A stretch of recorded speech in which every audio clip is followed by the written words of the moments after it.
Ufa, até que enfim, chegamos à última parte da nossa trilogia. Vamos poder falar agora do último, porém não menos importante pressuposto em que se baseia essa qualificação para o ensino de programação. A teoria da carga cognitiva, proposta pelo psicólogo educacional australiano John Sweller em 1988. Então, solta a vinheta.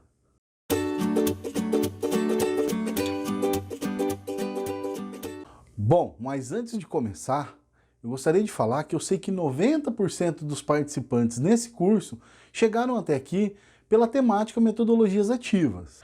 E outros 9% vieram pelo tema ensino de programação. E creio que apenas 1% ainda está descobrindo por que chegou até aqui. Mas o negócio é o seguinte, pessoal. Se vocês não gostarem da teoria da carga cognitiva, eu vou devolver todo o dinheiro que você investiu nesse curso. O quê?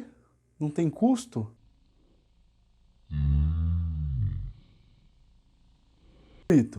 Mas de toda forma, eu tenho certeza que vocês irão gostar da teoria da carga cognitiva. Que, apesar de não ser muito popular aqui no Brasil, essa teoria tem grande relevância internacional, aparecendo em documentos oficiais do Departamento de Educação dos Estados Unidos, com recomendações sobre o ensino para professores de ciências e matemática. Sendo também uma das teorias mais aplicadas e citadas na área de design instrucional. Bom, a teoria da carga cognitiva é uma teoria instrucional, originada em evidências empíricas da área da psicologia cognitiva, com fortes implicações no ensino de ciências e matemática. Essa teoria se baseia no conhecimento sobre a cognição para produzir diretrizes e técnicas que são baseadas em dezenas de estudos e pesquisas experimentais, que comprovam que o uso de seus princípios e técnicas resulta em ambientes de aprendizagem mais eficientes e, por isso, podem conduzir melhor o processo de ensino-aprendizagem. O primeiro conceito que eu quero apresentar a vocês são os esquemas.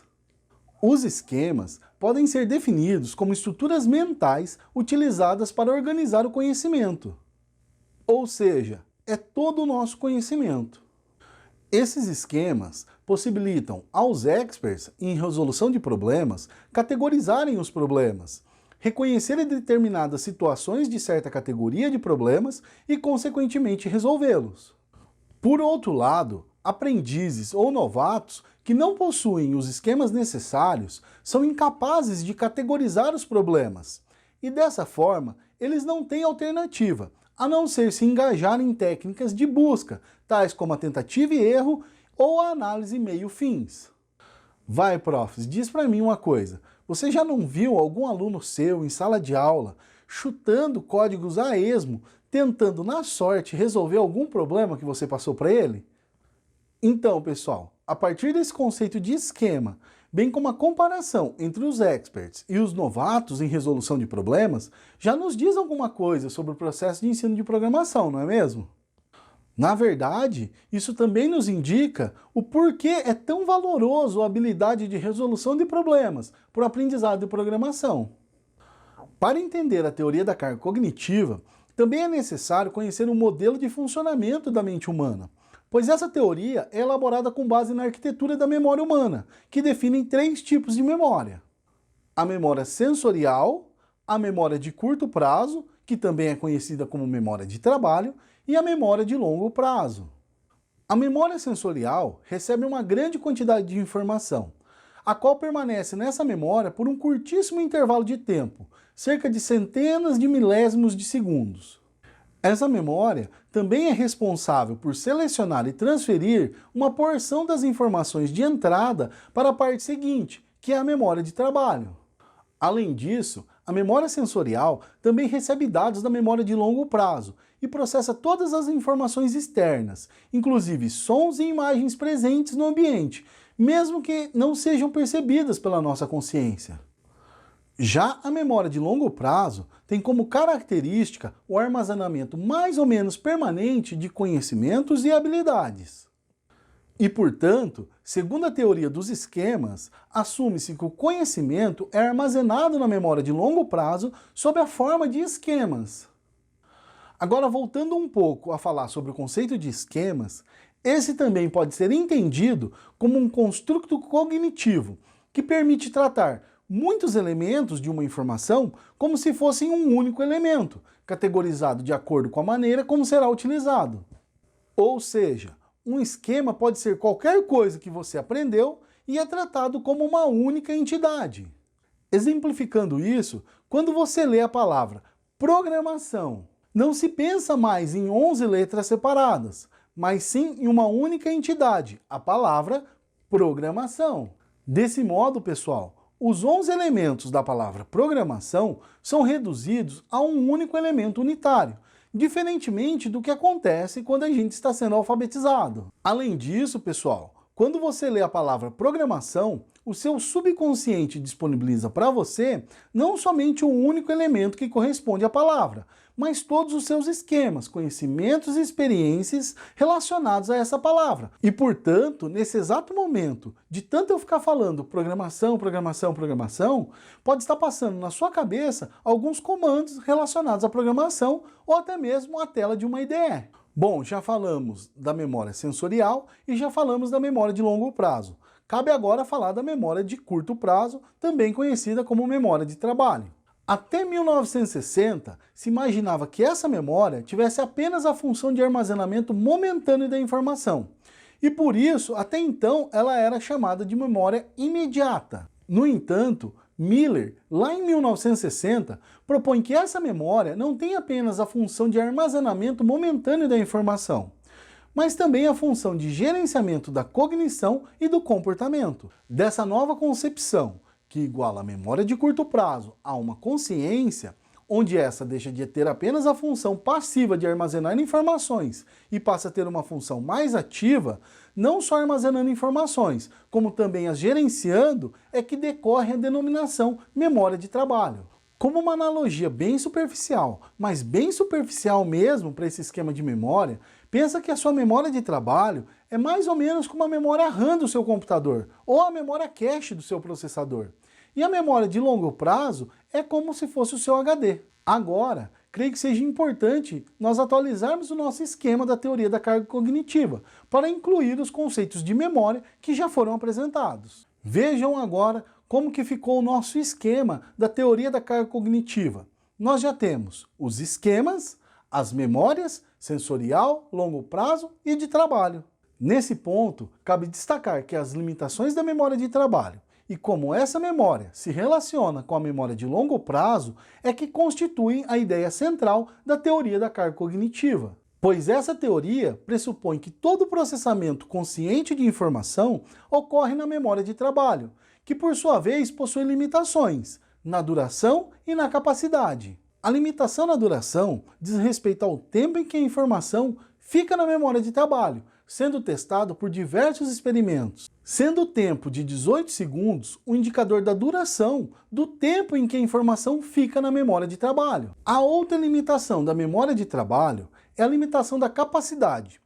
Essa limitação também foi testada por diversos experimentos. O mais famoso, que você já deve conhecer, é o número mágico 7 mais ou menos 2. Alguns limites em nossa capacidade de processamento de informações, realizado por Miller em 1956. Assim, devido ao fato da memória de trabalho não ter somente a função de armazenar informações, mas também ser responsável pela articulação dessas informações, permite entender por que durante a resolução de problemas é comum ocorrer uma sobrecarga nessa memória. Não é só a informação envolvida no problema que ocupa a limitada memória de trabalho, mas também a articulação dos raciocínios necessários para a resolução do problema. Por isso, a teoria da carga cognitiva se baseia no modelo da arquitetura de cognição humana, que assume que a memória de trabalho é muito limitada em termos de capacidade de armazenar e processar a informação, enquanto a memória de longo prazo tem uma vasta capacidade,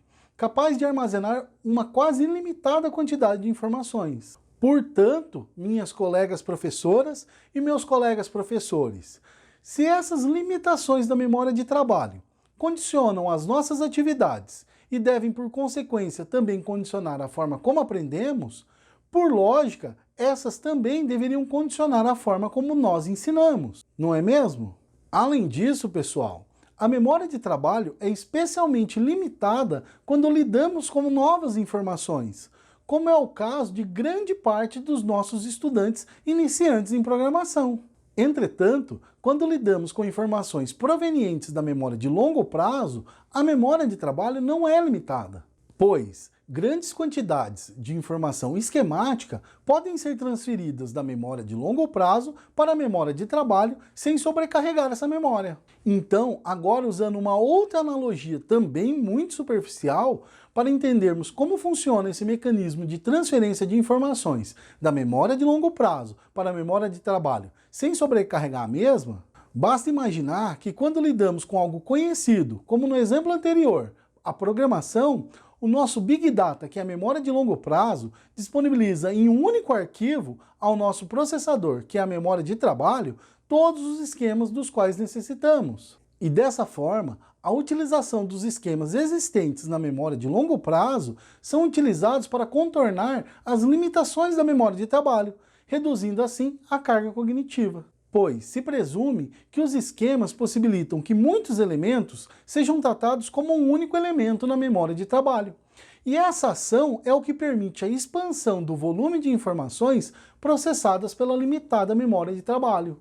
No entanto, vocês têm que considerar que um esquema, como por exemplo a palavra programação, na verdade é formada pela combinação de subesquemas, como no caso as letras. E por isso, a memória de trabalho, ao lidar com um esquema, na verdade está lidando com vários esquemas de baixo nível, ou subesquemas, que interagem entre si. E por isso, se esses subesquemas, quando forem incorporados, necessitem ser processados de forma individual, isso pode sobrecarregar a memória de trabalho. Essa situação pode ser percebida, por exemplo, quando uma criança ainda está aprendendo a ler. Agora, com base nesses novos conceitos apresentados até o momento, esquemas, memória de longo prazo, memória de trabalho e as suas limitações de duração e capacidade, creio que convém novamente atualizar o nosso esquema, que representa a teoria da carga cognitiva.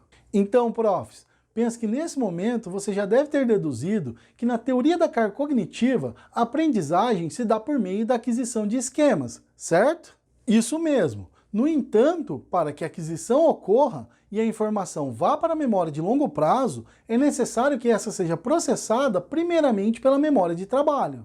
E por esse motivo, as limitações da capacidade da memória de trabalho tornam-se o gargalo da aprendizagem. Essa limitação tem implicação direta na aprendizagem, pois uma vez que excedidos os limites da capacidade de memória de trabalho, o raciocínio e a aprendizagem ficam abaixo do desempenho esperado, impossibilitando o engajamento em cadeias de raciocínios complexos, caso os esquemas a serem articulados inexistam previamente na memória de longo prazo. E por esse motivo, nós observamos a ineficácia de propostas pedagógicas que impliquem no engajamento de principiantes em raciocínios complexos que envolvam elementos com os quais eles não estejam familiarizados. Eu creio que você consegue ver essa situação no processo de ensino-aprendizagem de programação, não é mesmo? Imagino que você deve estar se perguntando, o que fazer, como proceder nesses casos? Bom, primeiramente, a teoria da carga cognitiva nos indica que as ações pedagógicas devem facilitar a aquisição de conhecimentos específicos, e não de estratégias gerais de resolução de problemas, que não possam ser suportadas pela arquitetura cognitiva humana. Além disso, como eu te disse anteriormente, os esquemas armazenados na memória de longo prazo podem virtualmente aumentar a memória de trabalho. E essa relação entre a memória de trabalho e a memória de longo prazo é muito bom para o aprendizado. Pois, quanto mais conhecimentos e habilidades possuímos armazenados em nossa memória de longo prazo, maior será a capacidade virtual da memória de trabalho. Um exemplo dessa relação é o automatismo, um mecanismo psicológico que pode ser usado para contornar as limitações da memória de trabalho. Sueller considera que esquemas construídos podem se tornar automatizados se forem aplicados repetidamente. Pode liberar a capacidade da memória de trabalho para outras atividades, pois esquemas automatizados agem como uma unidade executiva, dirigindo diretamente o comportamento, sem a necessidade de serem processados pela memória de trabalho. No entanto, a automatização requer muita prática, pois os esquemas automatizados formam-se somente para aqueles processos em que o desempenho é constantemente exigido, como, por exemplo, dirigir, operar uma máquina ou até mesmo a boa e velha tabuada. Além da automatização, visto que isso seria inviável a nossos alunos iniciantes em programação, Sueller investigou por meio de experimentos diversas formas mais eficientes que promoviam um aumento na capacidade do processo de cognição para a construção de esquemas se comparadas às tradicionais. Entre esses experimentos, eu gostaria de destacar o efeito dos exemplos resolvidos, o qual eu considero bem interessante para a nossa prática do ensino de programação. Sueller demonstrou que, para um principiante, o aprendizado de resolução de problemas demandava de uma capacidade excepcional da memória de trabalho,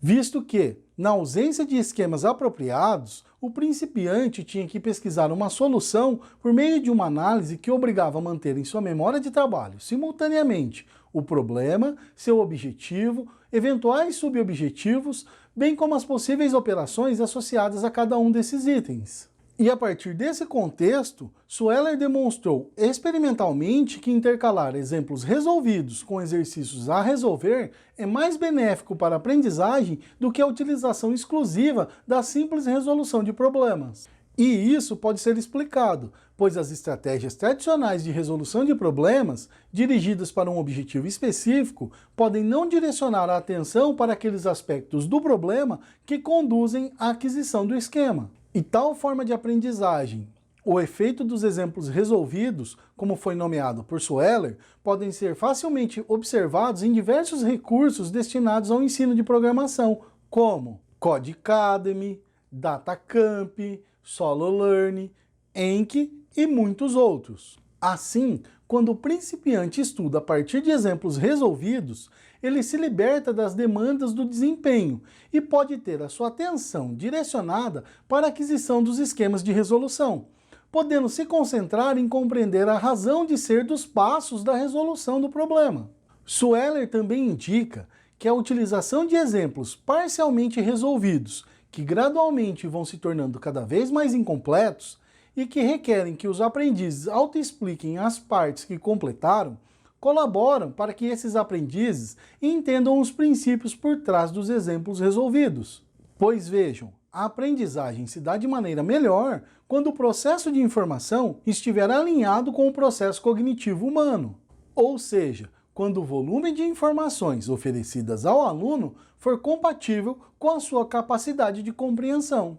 No entanto, caso o volume de informações oferecidas ao aluno excedam os limites da sua memória de trabalho e, portanto, sejam superiores à sua capacidade de compreensão, ocasionará, assim, a sobrecarga cognitiva, que força os processos psicológicos de tal maneira que esses diminuem substancialmente a eficiência de aprendizagem desse aluno. E por isso, caso a capacidade de memória de trabalho seja menor que a demandada pela aprendizagem, então essa carga cognitiva excessiva ou sobrecarga imposta à memória de trabalho irá comprometer o processo de aprendizagem. Essa sobrecarga pode ser causada tanto pelo esforço realizado pela memória de trabalho para selecionar e sincronizar as informações recebidas, quanto pela complexidade dos novos conhecimentos que estão sendo adquiridos. E agora, uma vez que introduzimos o conceito de sobrecarga, creio que é necessário entender os tipos de carga cognitiva que são impostos à nossa memória de trabalho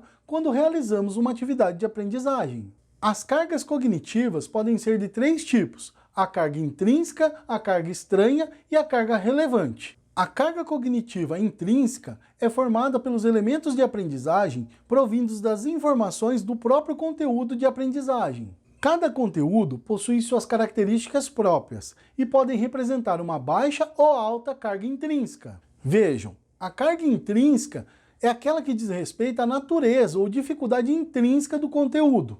Exemplificando, aprender que 2 mais 2 é igual a 4 nunca será tão difícil como encontrar a solução para uma equação diferencial ou programar computadores. Agora, vejam essa suposição de esquema de memória de trabalho para efetuar a soma 2 mais 2, e essa outra para aprender a programar. Percebam que a diferença de carga intrínseca imposta a essas duas aprendizagens se deve ao grau de interatividade dos elementos de informação. E por isso, Quanto maior for a interatividade, mais complexo é o conhecimento a ser aprendido e maior será a carga intrínseca envolvida nessa aprendizagem. Por esse motivo, quando um estudante se depara com um novo conteúdo que possui elementos com alto grau de interatividade, como é o caso da programação, ou seja, acima da capacidade de assimilação da sua memória de trabalho, a compreensão não ocorrerá, pois a compreensão requer que todos esses elementos interativos sejam processados simultaneamente na memória de trabalho. Nessas condições, quase que por obviedade, se propõe em um primeiro momento isolar os conteúdos ou reduzir o número de elementos interativos. Notem que é mais ou menos isso que acontece no processo de ensino-aprendizagem de programação. Quando separamos os conteúdos, apresentamos as variáveis, as entradas e saídas, os operadores, as estruturas de repetição e seleção, diminuindo assim a carga intrínseca para que se possa formar esquemas e, consequentemente, a aprendizagem. No entanto, ao se aprender os elementos dos conteúdos como se esses estivessem isolados, embora possa reduzir a carga intrínseca para permitir que o esquema seja construído, ao se fazer isso, não se consegue manter a compreensão integral devido à alta interatividade dos elementos. E isso também pode ser observado em nossa prática no processo de ensino-aprendizagem de programação. Pois acredito que vocês já devem ter percebido que às vezes vocês ensinam variáveis, entrada e saída, estrutura de seleção, estrutura de repetição, mas na hora de resolver um problema, o estudante não consegue unir todos esses elementos para resolver o problema. E por isso, para que essa formação integral ocorra, também é necessário que esses elementos sejam processados simultaneamente. Portanto, se faz necessário que em um segundo momento, quando esses elementos já tiverem sido aprendidos, ainda que de forma isolada, o esquema seja remontado, de forma que esses elementos possam ser processados simultaneamente, para que assim seja possível permitir que o esquema seja construído, para que então a compreensão do conteúdo de forma integral seja viabilizada, pois os elementos interativos poderão ser processados na memória de trabalho. Já a carga cognitiva estranha é aquela que não favorece a aprendizagem e sobrecarrega a memória de trabalho. Esta é causada principalmente pelo formato ou a forma da apresentação do conteúdo. O trabalho mental imposto à memória de trabalho pela carga estranha é irrelevante ao objetivo da aprendizagem, ou seja, não interfere diretamente na construção de esquemas. E por isso desperdiça recursos mentais preciosos que poderiam ser empregados na construção de novos esquemas. Vejam, suponhamos que esse esquema aqui ao lado represente as cargas intrínseca e estranha para se aprender as estruturas de seleção ou repetição. Tendo em vista que o nosso objetivo principal é aprender as estruturas de seleção ou repetição e não a sintaxe de uma determinada linguagem em específico, apresentar esse conteúdo usando linguagens de programação com sintaxe mais simples, como Python, JavaScript e Basic, pode reduzir a carga estranha se comparada à linguagem C, favorecendo assim os processos na memória de trabalho. E por isso percebam que o esforço mental no processamento de uma carga estranha em nada contribui com a compreensão, e além de não contribuir, atrapalha, pois consome os recursos limitados da memória de trabalho, que poderiam estar sendo usados para processar a carga cognitiva relevante, que é a carga que contribui diretamente para a aprendizagem, ou seja, colabora na construção dos esquemas e dos processos que melhoram o desempenho do aprendiz. Ao contrário da carga estranha, que deve ser diminuída, pois atrapalha o processo de aprendizagem.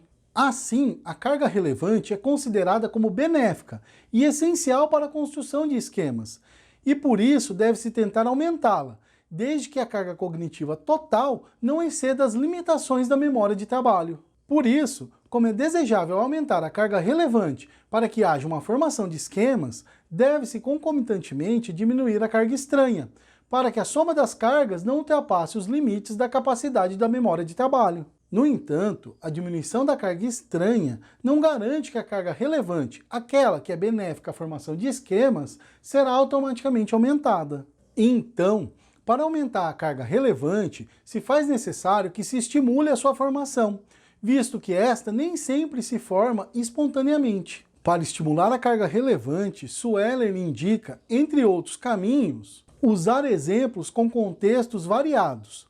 Ajudar os aprendizes a explorar os exemplos por meio de autoexplanações. Ajudar os aprendizes a automatizarem um novo conhecimento. Promover o ensaio ou a prática mental dos conteúdos complexos depois que os modelos estão formados. Portanto, profs, se faz necessário que nós observemos que tanto a carga cognitiva relevante como a carga cognitiva estranha demandam de esforço mental do aprendiz. E a principal diferença entre elas é que no caso da carga relevante, o esforço mental auxilia, enquanto no caso da carga estranha, atrapalha a aprendizagem. Além disso, as três cargas, a intrínseca, a estranha e a relevante, são aditivas, ou seja, se somam ao serem processadas simultaneamente na memória de trabalho. E a soma dessas três cargas não pode ultrapassar os limites da capacidade da memória de trabalho, para que não se ocasione assim a sobrecarga. Se liga aí que agora é a hora da revisão.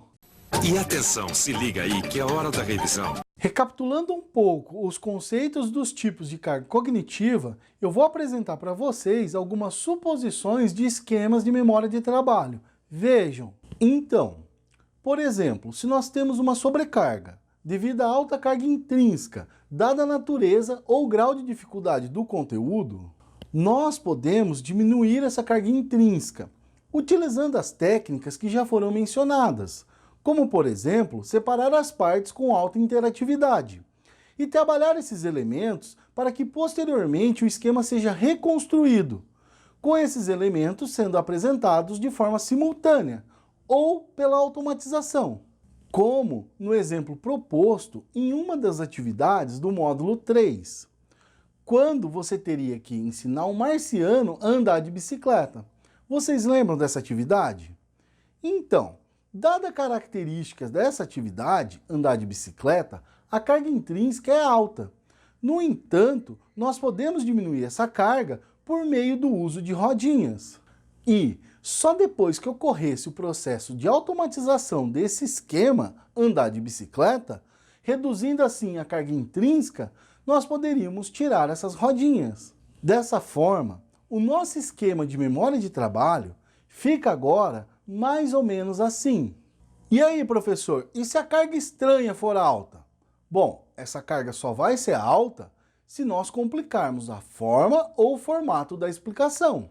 Ainda no exemplo do marciano que queria andar de bicicleta, nós podemos reduzir a carga estranha e utilizar a carga relevante em nosso favor. Para isso, bastava dizer ao marciano: olha lá, tá vendo aquele panda andando de bicicleta? Tá vendo como ele movimenta suas pernas? Vai lá, garoto, ou garota, a gente não sabe, né? Faz igual. Perceberam, pessoal?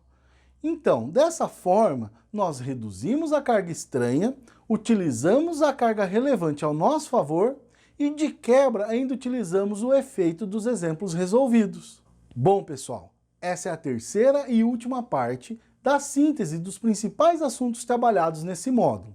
Eu espero que vocês tenham gostado e se surpreendido positivamente com essa teoria que explica muitas das nossas situações vivenciadas no processo de ensino-aprendizagem de programação. No caso de qualquer dúvida, você já sabe, é só entrar em contato. Tchau e até a próxima!